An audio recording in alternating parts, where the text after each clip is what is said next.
This is Visiblepreneur, the podcast that promotes and grows your business.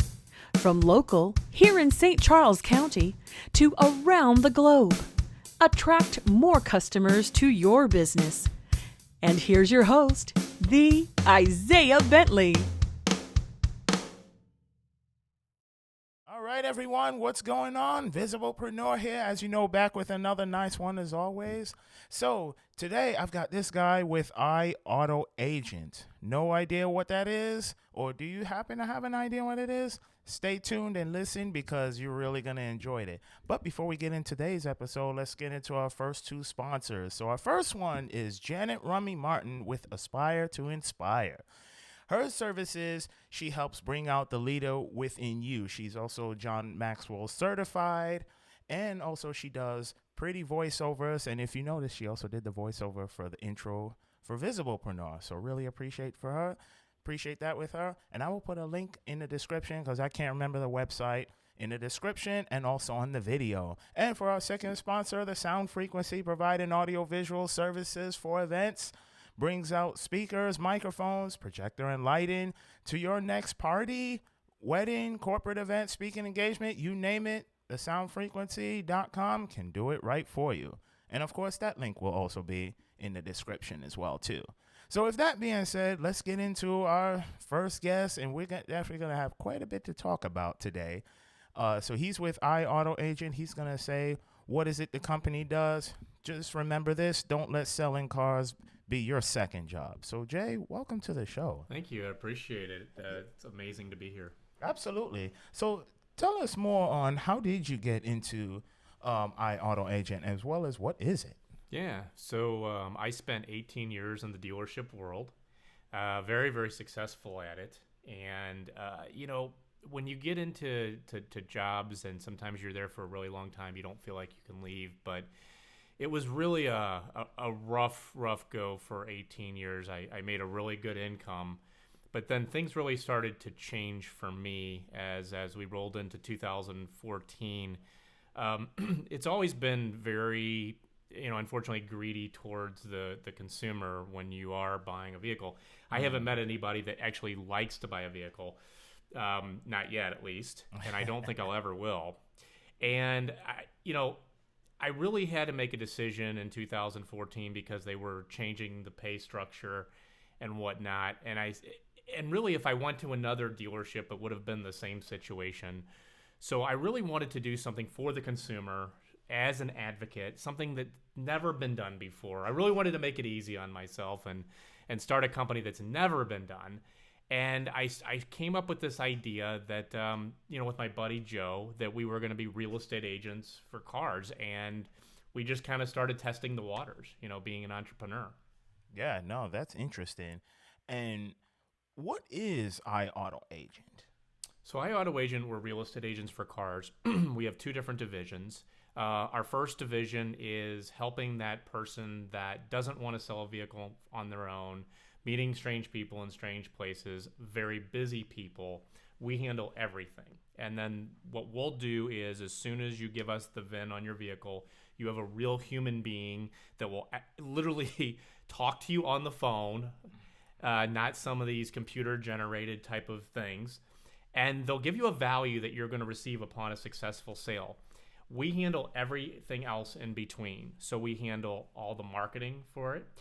We advertise over 500 different websites. In the meantime, you're also keeping the car in your possession the entire time. We take professional photos, professionally produced video, and that is done by our car concierge. And our car concierge also will show the vehicle for you. They come to your house, they come to your work, they'll pick it up, they'll take it to a police station, they'll do the showing for you safely. We're with your vehicle 100% of the time, and we do the money transaction for you at no cost to the seller.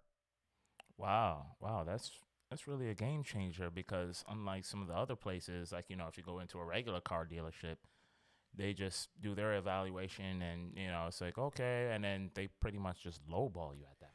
Well, and you have to realize when you go to these beautiful dealerships, you have these massive dealerships that look like castles, some of them.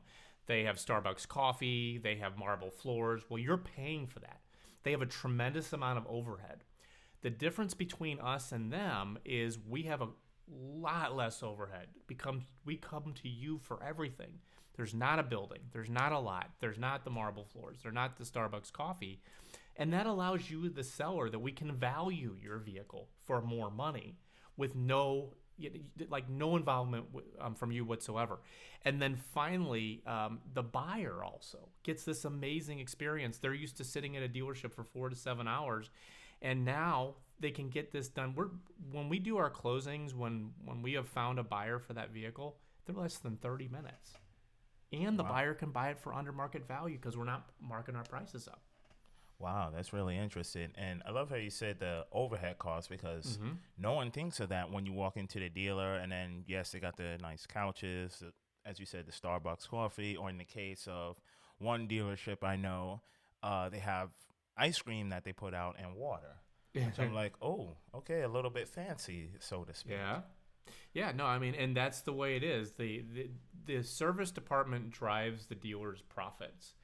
And they want to have this amazing, inviting service department. I went to one not that long ago, and you walk in, you think it's like the bread company. When you walk in, it's like the cafe, and they give you food, and it's like, okay, I'm paying for that. Oh, wow. And tell us some of the process of that somebody's going to a dealership and they're looking to buy a car, because yes, they are there for that 8 hours, Yeah. So, I mean, when you think about it, you're going to go buy a car, and there's several different steps. I always say there's like 24 different steps to buy a car. Number one, you walk in to the dealer after you've parked your car, and usually there's somebody standing there waiting, licking their chops, wanting to work with you. And now you're part of the game, Mr. Isaiah. You are part of the game. And what is that game? Come on into my office. Have a seat. You want to trade something in? Go ahead and give me your keys. You'll never see those keys again for hours. And then half the time they don't even know where the cars are parked, and they're like, "Oh, well, let me see if I can go find that one."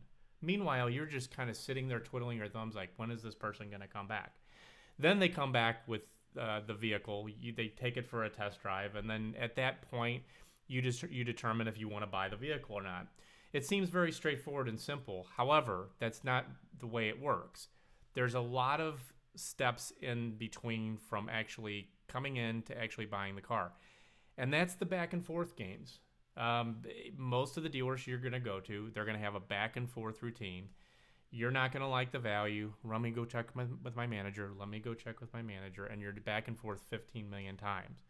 Then eventually, after you're worn out and you feel like you've been through a marathon, now you get to go talk to the finance manager. And that finance manager is going to be the one that gives you a whole nother 24 steps to go through.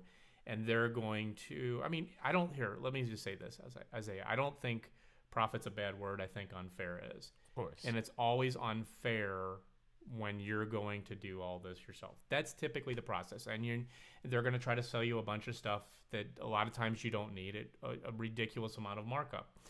So what I do is I have another division called my buyer's agent division, and eliminates all of that. Number one, we can sell your car for you and get you into the next one right away. We can negotiate a trade-in for your car, or we actually have a network of over 1,000 buyers in our network that are looking for particular cars that sometimes we can sell that car day one, like we did the other day for one of my clients. And so the buyer's agent program is really great because it's all done remotely. You don't ever have to step foot in the dealer. And you work with us as far as a strategy session so we can better understand your needs. Then we have a 3-step process from that point where we help people buy vehicles. The first step is we review the dealership that has that vehicle. It can be new, it can be used, it could be a lease, it could be anything. The question is, do we want to work with those people? And are there red flags on their Google reviews that say we don't want to work with these people? Do they have in their Google reviews these hidden fees that they're going to charge you at the end, unbeknownst to you? Once it passes the first step, we do the second step. We do a full history analysis. And we want to make sure that you don't make a $20 to $30 to $40 to $50,000 mistake. In that history research on a pre-owned vehicle, we can determine potential red flags. We can determine potential patterns on that history report that will make you want to steer away from that vehicle. And when it comes to a new vehicle, we research all the incentives out there. There still are some incentives that you can get. Even in the day and age that we're in now, you can still get incentives. So we research those incentives. And then the third is really the pricing. There is no negotiation anymore on vehicles these days. So now we have to make sure we find the best bang for our buck. Is this vehicle the best bang for the buck? If it's not, why isn't it? After the third step, if it passes all three steps, we come back to our buyer. That would be you. And we say, hey, these are our findings. What would you like to do? I want to move forward. So we contact the people that run the dealer. We don't work with anybody other than decision makers. That is one of the reasons why it takes so long when you were at the car dealership, is because you're never talking to a decision maker. The decision maker's in some other room that you never get to meet. After that's done, then we schedule pickup, meaning you come out, you test drive the car. Meanwhile, all the value, all the numbers, everything is done ahead of time, and we make the dealer put it in writing. So you have a specific person that you meet. The car's clean. It's ready to go. We help you with financing. We can even help you with warranties. When it comes to warranties, we have the same, if not better, products than the dealers, that we can provide you a vehicle service agreement, which extends out that warranty. And I know we talked a lot about how important warranties are today. And then frankly, our second division, the buyer's agent, you only pay us if you approve the deal. So you're in the driver's seat the whole time. And that's it.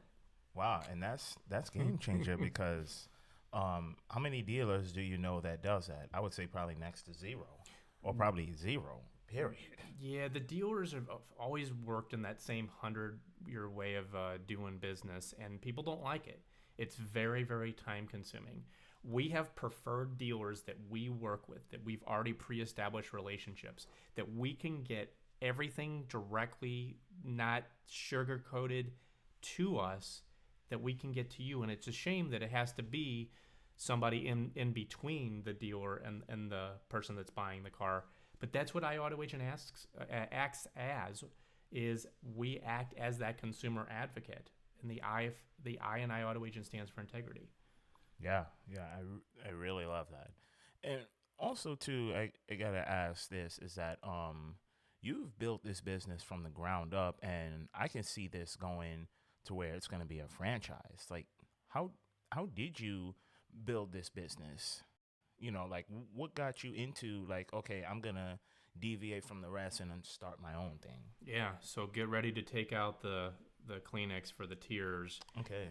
Because I'm going to tell you a gut-wrenching, story, but I'm also going to give you the uplifted end to it also, an inspirational type of thing. So in January of 15, me and my buddy Joe, we were going to start this company. We called it eAuto Agent. That's what it was going to be called. We met at Panera Bread Company literally at night, every night we possibly could, after long work hours. And me and Joe, January of 15, we're going to start this thing called eAuto Agent. Well, we were interviewing with attorneys, and this attorney said to us, I don't know if I can work with you because of that E and eAuto Agent.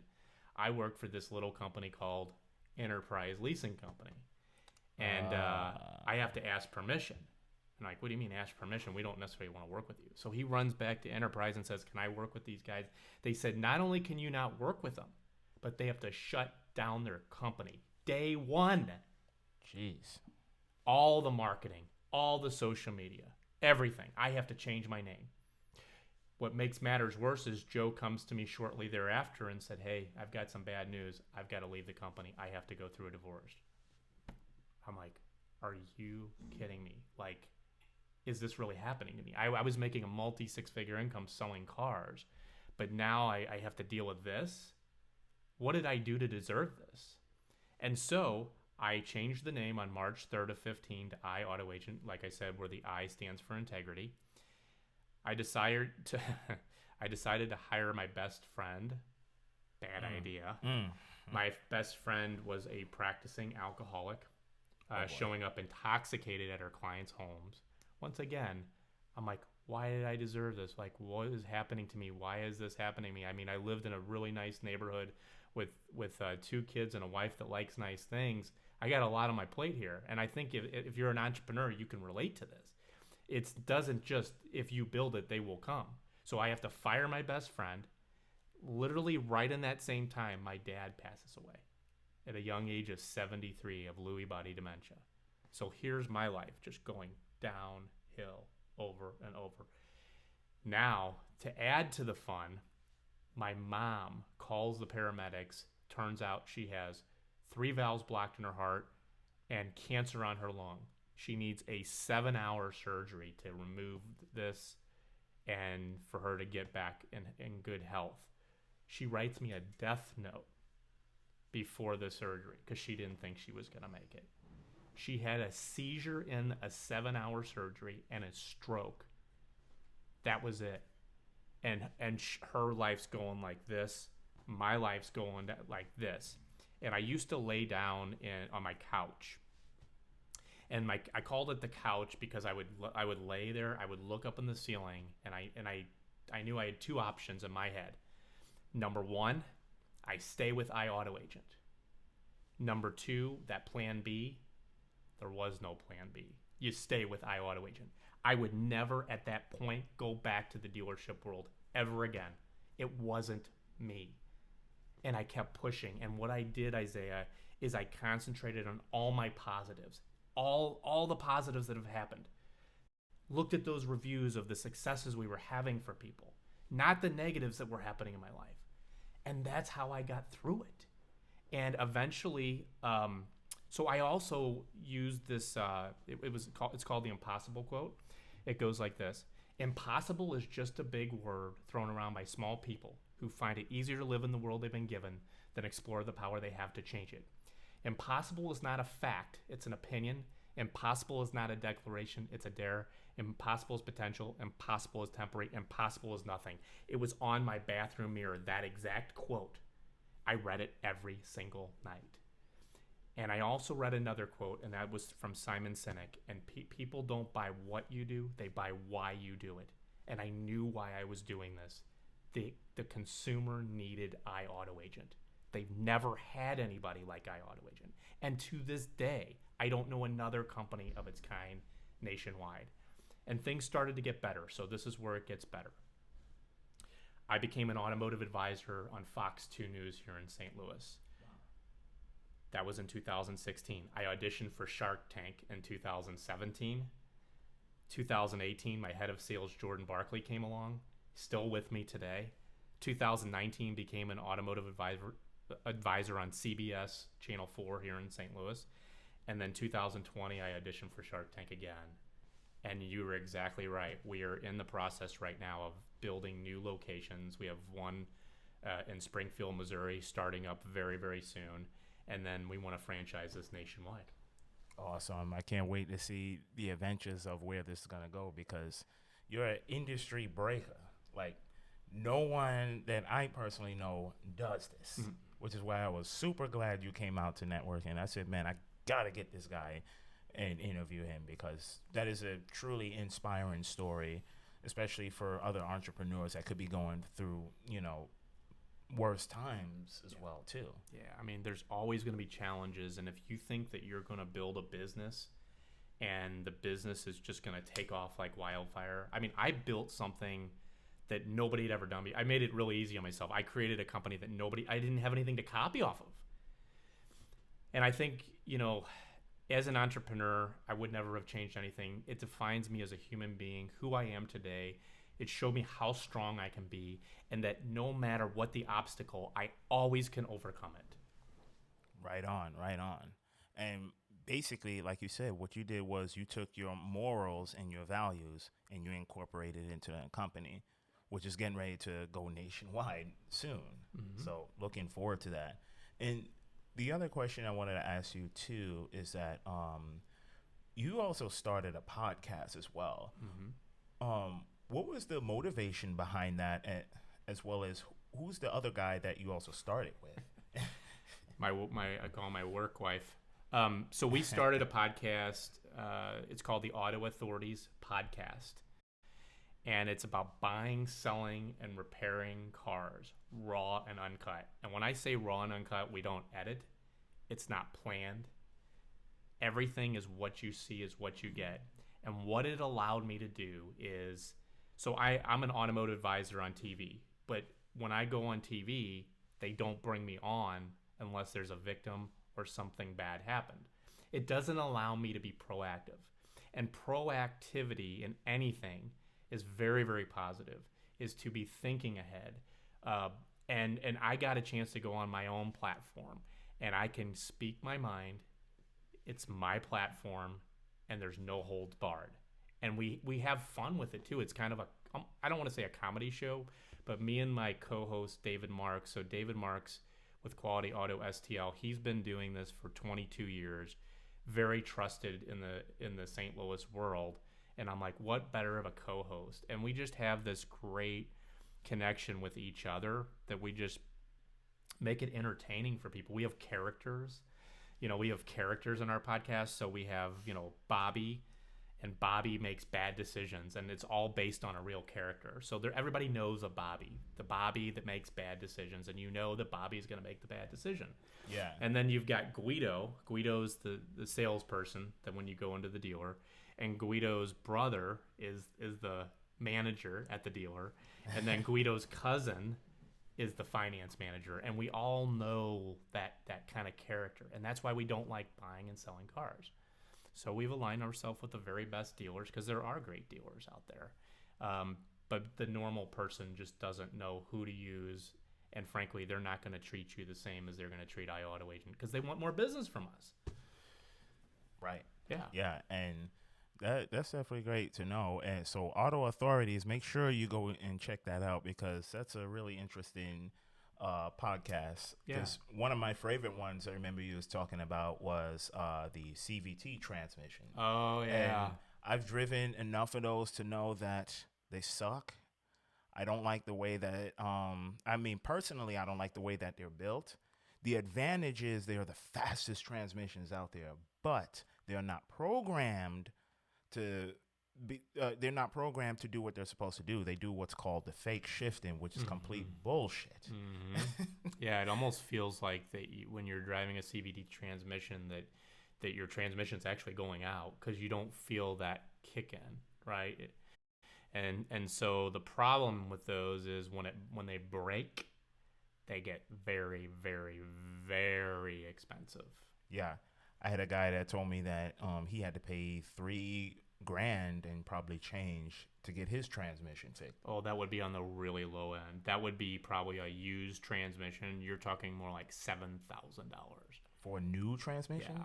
Oh my gosh. Oh yeah, they're insanely expensive, and I tell people when we're doing our buyer's agent, I'm like, if you may want to look into getting a warranty on this one and that's something we can provide them because one time you use it, it pays for it.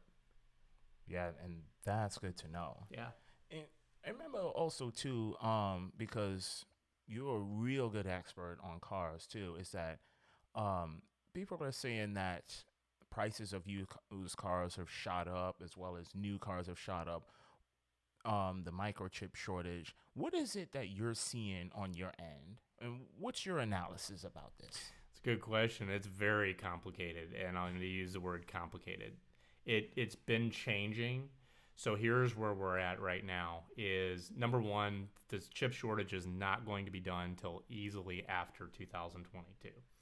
Now, does that mean that we're still not going to be able to get cars? No. The chips are starting to come in. There's just such a backup right now in chips that we're probably not going to see a let up till second quarter of next year. That's when we're going to start seeing a little bit of a break here. The nice thing is when it's winter time like this, November and December or January are very slow months. It's gonna allow some time, and this is just Jay's prediction here. I can't. Yeah. We should look at this second quarter next year and see if it's right. But basically, it's letting the companies catch up a little bit because There's not as much demand in the winter months. So it'll let them catch up in the demand of the cars that, so pretty much every car is spoken for. What I mean that is, if you go look at a car and you want to buy a new car, I'm using new cars as an example, you can't just go buy a new car off the lot. We were doing a buyer's agent the other day, and we were really lucky to have this. We've got one coming in, so with one of my preferred dealers, beginning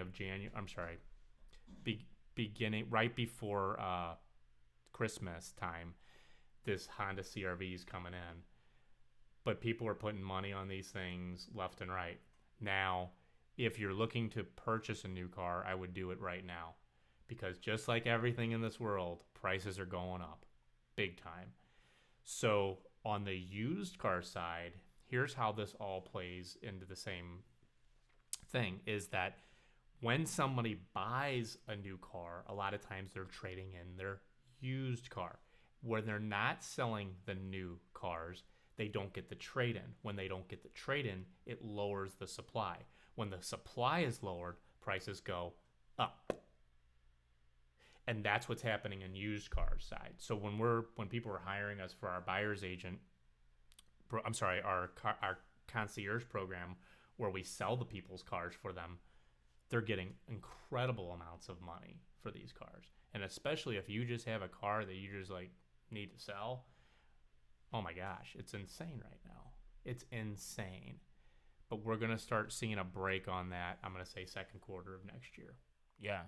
And who knows, maybe it could even start earlier for all we know, because this is at the time of this video was recorded, which is in 21 of November. Yeah. So that is going to be real interesting to see where those prices are going to go, and as well as when our inventory comes back. I've even heard that they were supposed to build a someplace in Arizona to start manufacturing their own microchips. But I don't know. We'll see where that goes. Well, there's a lot of companies that have started to. In fact, I just read that Ford and GM are going to start making their own, so they're not having to depend on these third-party companies. And this could have been prevented. This could have been prevented. Everybody saw it coming, and I just wonder how these big companies like GM and Ford, and that they could even run their companies, because this could have been prevented. This whole thing. How so? Well, let's just put it this way. When the pandemic started in March of 2020, they told everybody, "Hey, you're not going to be able to leave your home." So what did dealerships do? They just kicked up their heels, and well, if people can't leave their home, we can't do anything about it. And that was really the manufacturers behind that. The manufacturers actually shut down production. When you shut down production and you just stop, what's going to happen when the government says, oh, by the way, you can come back outside your house again? What is that? All that pent-up demand. So they should have been producing stuff that whole time, because nothing ever lasts forever. Right. When they say you can't come outside your house, you think we're never going to be able to come outside our house again? Well, that's how the manufacturers acted. And when the manufacturers acted like that, they also weren't getting the trade-ins. So that's why prices skyrocketed at that time as well. What should have been done is that production should have kept going and going and going that whole time to prepare for this massive pent-up demand. And let me tell you, Isaiah, if you think that was a pent-up demand, just wait till next year on how freaking nuts it's going to be. Because these people are hearing used car prices are at the highest ever. They're hearing you can't get new cars. What do people do? I'll wait. I've been telling my team, I'm like, there's going to be so much pent-up demand. There's going to be so many car sales like crazy next year. Oh, yeah. And it's insane. Yeah, I definitely can't wait to see where this is going, because, like you said, it's going to be nuts. It's already nuts as it is. From my location where I live, they already have a short supply of Jeep Wranglers. Matter of fact, there's none even on the lot that I've even seen. No, you can't even get. There's nothing on the lot. That's the issue. Is If you want a vehicle, you're going to have to order it. Or if it's already in their pipeline, meaning it has been ordered, they are building it, nobody has put their name on that vehicle. That's how we're getting this Honda CR-V for my client, and we're lucky to get it. Like, we're lucky just to get a car. Wow. And what's going to happen is, and I really stress this, the prices are going up every single month. Because once the chip shortage, the chip suppliers, they're raising their prices. So it's a domino effect. Then they have to raise their prices. And then they have to raise their prices. And that's why we have this little thing called inflation right now. Absolutely. And that's also including with the massive amounts of money printing that's going on too, which that's a whole different thing. That could be a whole nother topic. It's insane that they just keep printing money and then they just don't see a problem with that. Right. And I honestly don't think they ever will. So. No. It's, again, it blows my mind that the people that are in charge of this country, the people that are in charge of these massive companies, how do they not see this? How do they not see what's really happening here? And I honestly, until they, some of them can actually open their eyes, or we get some people that, it's like, oh, hey, here's how we can better plan for, in the example of cars and chip shortages. Okay, now we can better plan for this, and maybe, because, and this is where we can kind of get a little bit like, okay, I wouldn't say controversial, because it's like, if you build your stuff here, then unfortunately it's more expensive to do so versus just having it shipped overseas. But due to ports being backed up, it's probably best to just have them made here for the time being, until it's like, okay, maybe we can go back overseas again. So yeah, we'll just see how this all pans out in 2022 and the years going forward. Yeah. So the last question I wanted to ask is that where can someone go to find iAuto Agent as well as follow the Auto Authorities podcast? Yeah, absolutely. In fact, I actually have a little gift for people that are listening. So, the first part is, if you want to sell or buy a car, you simply go to autoagent.com. That's iAutoagent.com, or just give us a call at 636-614-3711. And for those of you that want to know about the podcast, if you go on your phone and text the word CAR, C-A-R, to 57838, that's 57838, you will receive my free ebook that I wrote on how to buy a car without the nonsense. It's literally step by step on how to buy a car and keep yourself from being there for 4 to 7 hours. Yeah, I really love that. And where can they find Auto Authorities podcast? The Auto Authorities podcast, you can go to our Facebook group, the Auto Authorities podcast, or on iTunes. It's on so many different channels, Amazon, Pandora. You can download any of our episodes. They're all under 30 minutes, and they're just filled with really good information. Yeah, absolutely. I've listened to it myself, and I can attest to it. The information is great. It's industry changing, and unlike some of the other stuff that you can hear, I trust this guy to have the best information about your auto industry. So with that being said, thanks for being on Visiblepreneur. This was really fun. I felt like we could have gone much longer, but I know you have a schedule to keep. So it's all right. No, I appreciate coming on, and hopefully somebody leaves here inspired, uplifted, and educated. Absolutely. That's the goal. Absolutely. And for those that's out there, don't forget to like our Facebook page and subscribe to our YouTube channel. Give us a thumbs up. We really appreciate that. And of course, our audio only version is by Anchor, which goes out to multiple platforms. So like Spotify, Apple Podcasts, Google Casts, Breaker. There's something called Cast something, but I cannot remember the rest of them, but that's how it always goes. Just look us up. And if you have any questions, just send them over to visiblepreneur@gmail.com. So with that being said, everyone, you take care wherever you're listening from. Have a good day or night. And of course, we'll see you on the next one.